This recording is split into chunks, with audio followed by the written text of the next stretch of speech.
ذرا بات کرتے ہیں پاکستان کی اینٹی بائیوٹک یوز کے حوالے سے. This is again an alarming issue. جہاں بہت ساری چیزوں کا ہم بے دریغ اور غلط استعمال کرتے ہیں اس میں اینٹی بائیوٹکس بھی سر فہرست ہیں. آپ کو بتاتے چلیں کہ ہائی کنزمپشن لیولز تو ہیں ہی، لیکن اب اس کا جو نتیجہ ہماری صحت پر نکلنے لگا ہے وہ یہ ہے کہ ہم ایک طرح سے سپر ڈرگز کی طرف جانے لگے ہیں. یعنی عام ادویات جو ہماری مختلف مہلک بیماریوں کو حل کر سکتی تھی، اس کا علاج کر سکتی تھی، ہم پہ بے اثر ہوتی چلی جا رہی ہیں. اس کے ساتھ ساتھ یہ کہ جو کوموربڈز ہیں، یعنی مختلف اور سچویشنز آپ کے بے دریغ اینٹی بائیوٹک کے استعمال کی وجہ سے اور مشکلات میں آپ کو ڈال رہی ہیں. آپ کے مختلف فنکشنز، بالخصوص آپ کا رینل فنکشن، آپ کا ڈائجسٹو سسٹم، یہ تمام چیزیں اس سے امپیکٹ ہوتی ہیں. کیا وجہ ہے کہ پاکستان میں آپ کے لیے اینٹی بائیوٹک حاصل کرنا بغیر پرسکرپشن کے ہائی ڈوزیج میں لمبے عرصے تک کے لیے اتنا آسان کیوں ہے؟ آئیے ذرا اس پہ بات کرتے ہیں. ہمارے ساتھ موجود ہیں فاروق بخاری صاحب، فارمر چیئرمین ہیں پاکستان فارماسیوٹیکلز ایسوسی ایشن کے. بہت بہت شکریہ فاروق صاحب آپ کی موجودگی کا. مجھے بتائیے کہ کیا کچھ نمبرز ہمارے سامنے ہیں کہ یہ جو اینٹی بائیوٹکس کا استعمال ہو رہا ہے یہ لوکلی مینوفیکچرڈ ہیں، باہر کی ہیں؟ آئی ایم اسیومنگ کہ اینٹی بائیوٹک ہیں تو مہنگی بھی ہوں گی. کیا وجہ ہے کہ لوگ اتنی زیادہ اس کو کوانٹیٹیز میں استعمال کر رہے ہیں بغیر کسی پرسکرپشن کے؟ السلام جی. اچھا، اس میں 3-4 وجوہات ہیں. پہلی وجوہات تو یہ ہے کہ ایک نارمل انفارچونیٹلی ہماری سوسائٹی میں سیلف میڈیکیشن کا بڑا کانسیپٹ ہے. اور سیلف میڈیکیشن میں آپ کو عام طور پہ بڑی آسانی سے کوئی بھی دوا فارمیسی لیول پہ یا ریٹیل لیول پہ مل جاتی ہے. تو گورنمنٹ کو چاہیے اس کی پالیسی پہ نظر ثانی کرے، کوئی اسٹرکٹ ریگولیشن لائے کہ کم از کم فارمیسی اور ریٹیل لیول پہ ایک ڈاکٹر پرسکرپشن بغیر یہ ادوائیں نہ دی جائیں، اسپیشلی اینٹی بائیوٹک. جس طرح آپ نے ذکر کیا، زیادہ تر اینٹی بائیوٹک لوکل مینوفیکچرڈ ہیں. تو اس میں 2 اور چیزیں، اور ایک تو یہ چیزیں بڑا مسکنسیپشن ہے ہماری یوزلی پیشنٹس میں اور عوام میں کہ antibiotic can be treated for any normal element as well. جیسے کولڈ فلو ہو گیا تو it has become a norm کہ people have self medicated them self, کہ کوئی بھی انفیکشن ہوتا ہے، کوئی بھی چھوٹی چیز ہوتی ہے تو مسکنسیپشن کہ اینٹی بائیوٹک فکس اٹ، تو they have started taking this. اور تھرڈ بڑی ایک وجوہات یہ ہے کہ doctors are compelled to prescribe اینٹی بائیوٹکس بیکاز یہ او آر ہوتا ہے، آپریشن تھیٹر جو ہوتا ہے، یا آپ کے لیے سرجری جب آپ کی ہوتی ہے تو نیچرلی انسیشن ہوتا ہے، انفیکشن کا بہت ہائی چانس ہوتا ہے. اچھا، رادر فکسنگ اور focusing towards better area, more control, more S O P stringent in hospital health care environment, تو doctor is compelled to give antibiotic to refrain یا رسک انفیکشن. جی، prevent infection. یعنی آپ اکثر دیکھیں کہ لوگوں کو، آپ کو یہ کمپلیکیشنز کے بارے میں آپ عام سنتے ہوں گے کہ جو سرجری ہوئی، سرجری کامیاب تھی، لیکن اس کے بعد جو ہسپتال میں after care, post surgery care provide کی گئی، اس میں مریض کو انفیکشن ہو گیا. تو بہت ساری چیزیں ہیں جو ہمارے انوائرمنٹ میں ہیں، یعنی ہم ہائیجین کا، اسٹینڈرڈس کا خیال نہیں رکھتے. لیکن کچھ اور چیزوں کی طرف میں چاہتی تھی کہ آپ کی توجہ دلائی جائے. فاروق صاحب مجھے بتائیں کہ پاکستان کے ہیلتھ ڈیلیوری سسٹم کے بارے میں آپ کیا کہیں گے، خاص طور پہ جو ادویات کی ترسیل ہے؟ میں کئی لوگوں سے بات کر رہی تھی جو صحت کارڈ ہولڈرز ہیں، جو گورنمنٹ ہسپتالوں میں بیچارے جاتے ہیں because that's the only kind of treatment they can afford. ان کا سب سے بڑا جو ان کا تکلیف کا پوائنٹ ہے، انہوں نے کہا کہ ہمیں ایسی ادویات وہاں پہ میسر ہیں یا ڈسٹریبیوٹ کی جاتی ہیں جو ان کے مطابق بے اثر ہیں. They are not up to the standards, they can be locally manufactured, لیکن حکومتی ڈیلیوری سسٹم میں آپ کو صرف وہی ادویات ملتی ہیں. آپ کا اس کے بارے میں کیا کہنا ہے؟ میڈم، اس میں میری پرسنل ایک رائے ہوگی. جس ہاسپٹل کا آپ نے ذکر کیا، ہمارا ایک اپنا ہی پرائیویٹ ادارہ ہے، تو آپ صحیح کہہ رہی ہیں، یہ بھی ایک راستہ ہے. بٹ ہیونگ سیڈ دیٹ، یہ مسکنسیپشن، اور وہ جو آخری اینٹی بائیوٹک کی بات تھی، 2 اور اس میں پوائنٹ میں چاہوں گا کہ آپ کے توسط سے پیش کروں.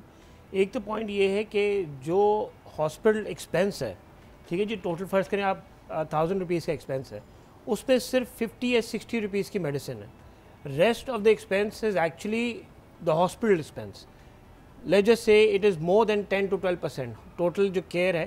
That is the reason self medication بڑھی بھی ہے. People have relied going to the pharmacies, getting some medication rather going to a doctor, getting اندر ٹیسٹ وغیرہ to save on expense as well. اچھا، جو ڈیلیوری سسٹم ہے، آپ کی بات بالکل درست ہے جی، ماشاء اللہ. اگر آپ گورنمنٹ کے لیول تک کی بات کریں، ہمارے پاس فرام پاپولیشن وائز ہاسپٹل تو بہت زیادہ ہے، بٹ ان میں جو کیئر ہو رہی ہے، ان میں جو سیریسنس ہے یا ایس او پی ہیں، they have been very much compromise. فاروق صاحب، میں آپ کی توجہ اس بات پہ دلانا چاہوں گی بیکاز آپ you are in the business of manufacturing these products, right? Manufacturing the medicines. یہ medicines کس ذریعے سے ترسیل ان کی ہو رہی ہے, مریض تک کیسے پہنچ رہی ہے؟ آپ نے جیسے کہا کہ ایک تو جو آپ کا ڈاکٹر ہے وہ پرسکرپشن لکھ کے دے گا, ٹھیک ہے, پھر یہ ادویات کہاں سے خریدی جاتی ہیں. اس وقت میں آپ کو دعوے اور چیلنج کے ساتھ کہہ سکتی ہوں کہ ملک کے کسی بھی بڑے ہسپتال کو دیکھ لیجئے, گورنمنٹ ہسپتال کو, اسی کے اینڈ سامنے آپ کو وہاں پہ ایک بہت بڑی روبسٹ پرائیویٹ فارمیسی نظر آئے گی. اسی کے سامنے آپ کو وہ کلینکس نظر آئیں گے جہاں پہ جو ڈاکٹرز ہیں جو گورنمنٹ ہسپتال کے بعد پھر اپنے پرائیویٹ کلینک میں جا رہے ہیں. So this whole system needs an اوور ہالنگ. Madam you are absolutely right. ہماری اس کے لیے آپ کو سپلائی چین سمجھنے کی ضرورت ہے. سپلائی چین ہماری ہے کہ as a manufacturer I sell it to my distributor, ٹھیک ہے, which henceforth distributes to an area جو اس کو نامنیٹڈ ہوتا ہے, ٹھیک ہے. From the distributor it goes to the wholesaler, wholesale سے وہ ریٹیل میں جاتی ہیں. And of course henceforth after distributor government tenders وغیرہ, usually manufacturer direct government tenders نہیں کرتے ہیں. تو ہیونگ سیڈ دیٹ ہماری جو لیجس سے لیکن آپ کی اس کے اوپر ریکمنڈیشنز کیا ہے؟ میرا سوال آپ سے سمپل یہی ہوگا کہ یہ سپلائی چین کو ہم نے سمجھ لیا, یہ سپلائی چین میں کہاں فالٹ آ رہا ہے کہ گورنمنٹ ہسپتال کے سامنے فارمیسی پہ ادویات جو ہیں وہ سپلائی ہو رہی ہیں لیکن ہسپتال کے اندر وہ ہے نہیں؟ میڈم اس کو نا آپ کو فارماسسٹ اور ریٹیلر کنٹرول کرنے کی ضرورت ہے, quite frankly, cause the fact کہ وہی ریٹیلر جو ہے وہاں مطلب فراہم کر دیتا ہے اور اندر ہاسپٹل میں اویلیبل نہیں ہوتی ہے. As a manufacturer I would prefer کہ ڈائریکٹ ہاسپٹل میں چلی جائیں, from the profit margin point as well, کہ why would I involve so many people کہ جو باہر رکھ لیتا ہوں اندر نہیں رکھتا. تو یہاں کون سا مافیا کام کر رہا ہے؟ میڈم یہ مافیا انفارچونیٹلی ٹریڈنگ مافیا اور ہر سیکٹر میں موجود ہے. رائس میں موجود ہے, آئل میں موجود ہے, گھی میں موجود ہے. آپ جو ادارہ سیکٹر لیں اس میں یہ مافیا موجود ہے جو بلک بائنگ کر لیتا ہے مارکیٹ سے, اینڈ دے ہولڈ اٹ, اور پھر آہستہ آہستہ سپلائی کرتے ہیں یا گورنمنٹ سپلائی کرتے ہیں. اور انفارچونیٹلی دس از سر جب آپ ریکمنڈیشنز دیتے ہیں پرائسنگ پوائنٹس کو لے کر, تو آپ نے تو ایک پورے سپلائی چین کو اوور ہال کرنا ہے. When you are working with the government, اور گورنمنٹ کی سب سے بڑی جو ڈیلیوریبل ہے وہ ہیلتھ ڈیلیوری سسٹمز ہے, why is the government not interested in fixing this? Madam کافی عرصے سے آپ یہ پالیسی براڈر پالیسی کی بات ہے, کافی عرصے سے ہماری manufacturing not just pharmaceutical manufacturing ہماری زیادہ توجہ نہیں تھی. ہمارے بڑے شارٹ ٹرم گولز تھے which was more relating to import based, which henceforth we are here. تو ہیونگ سیڈ دیٹ ہم ابھی تک کوئی بھی مطلب apart from few sectors which are مطلب فارماسیوٹیکل, ٹیکسٹائل وغیرہ, there is no robust manufacturing system. Henceforth جو امپورٹ میں کافی لوگ موجود ہیں, اور زیادہ تر آپ کو پتہ ہے کہ انفارچونیٹلی ایک واحد ملک ہے جہاں پہ نان فائلر ایک کیٹیگری ہے which actually giving not a tax is a crime, اور ہمارے یہاں کیٹیگری بنائی گئی ہے.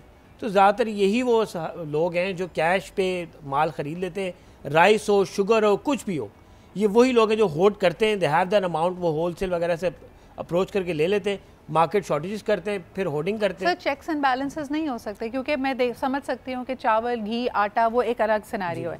ادویات ہیں, جان بچانے والی ادویات ہیں, کیا اس کے اندر ہم کوئی روک تھام نہیں کر سکتے کہ اگر کوئی کیش میں, یعنی آپ کا سسٹم کیوں نہیں بیپ کرتا کہ اگر کسی نے بڑی تعداد میں, بڑی کوانٹٹی میں کیش پہ کوئی دوا لی ہے اور اس کو ہولڈ کر رہا ہے؟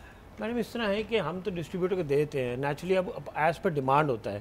I agree with you, but I think ہمارے پاس اتنے وسائل نہیں ہے کہ ہم پوری مارکیٹ کو اس طرح کنٹرول کر سکیں یا کوئی سسٹم بیپ کرے. 25 کروڑ کی لگ بھگ عوام ہے. I think the government needs to look into it, and it's a serious matter for us as well, کہ ہماری ادوائز ہے, is our reputation. Anybody who goes and sells it is a one day for him. not just reputation. دیکھیں اس میں counter fat کے لیے آپ avenues کھولتے ہیں, اس میں آپ ہر طرح کی میل پریکٹس کے لیے ایونیوز کھولتے ہیں, اس میں ادویات کے خراب ہو جانے کا اندیشہ ہے, اس کی کولڈ شیل خراب. At the end of the day یہ جان بچانے والی ادویات ہیں, اس کی سینسٹیوٹی, اس کی حساسیت کہیں زیادہ ہے. اور گورنمنٹس کو خاص طور پہ دیکھیں, سب سے بڑی بات کہ 18ویں ترمیم کے بعد جب ڈیولیوشن ہوئی اور ہم نے کہا کہ ہیلتھ کا سبجیکٹ تاکہ زیادہ فعال ہو سکے, تاکہ زیادہ افیکٹو ہو سکے, ہم اس کو گراس روٹ لیول پہ لے کے گئے. But unfortunately there's a lot that needs to be desired. بہت بہت شکریہ آپ کی آمد کا, آپ کی موجودگی کا. جہاں اینٹی بائیوٹکس کا بے دریغ اور غلط استعمال ہو رہا ہے, مختلف اور ادویات کے ساتھ بھی یہی سیناریو ہے. the system needs a closer look, اور ہم امید کرتے ہیں کہ policy makers will pay heed to that.